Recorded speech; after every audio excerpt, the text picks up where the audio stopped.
તો આ તરફ રાજ્યની મેડિકલ કોલેજોની પ્રવેશ પ્રક્રિયા અટકી છે કે જ્યાં આગળ રાજ્યમાં જે 41 મેડિકલ કોલેજોને માન્યતા મળી નથી અને ડેન્ટલની 13, આયુર્વેદની 44 કોલેજોને માન્યતા નહીં, હોમિયોપેથીની 48 કોલેજોને માન્યતા નથી મળી.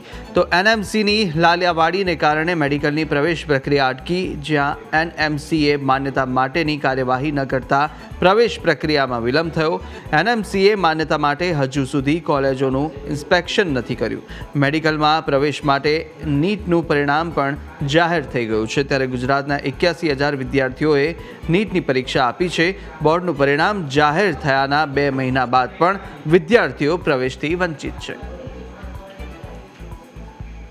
બીએસમાં પ્રવેશ લેવો છે, ડેન્ટલમાં લેવો છે, આયુર્વેદમાં લેવો, હોમિયોપેથી, જેને નીટ આધારિત પ્રવેશ છે. નીટનું પરિણામ પણ આવી ગયું છે. 81,000 જેટલા વિદ્યાર્થીઓ ગુજરાતમાં બી ગ્રુપના જેમને આ પ્રવેશ માટે પોતે કાગડોળે રાહ જોતા હોય, મા બાપો અનેક પ્રકારની પ્રક્રિયાઓ માટે રાહ જોતા હોય, સરકાર તરફથી અને પ્રવેશ સમિતિ તરફથી હજી સુધી કોઈ વિગત એટલે નથી મળતી. કારણ કે નેશનલ મેડિકલ કમિશન જે એનએમસી છે એને 2022થી નિયમ કર્યો કે દર વર્ષે ઇન્સ્પેક્શન થાય, પણ ઇન્સ્પેક્શન કરવા માટે માણસો નથી.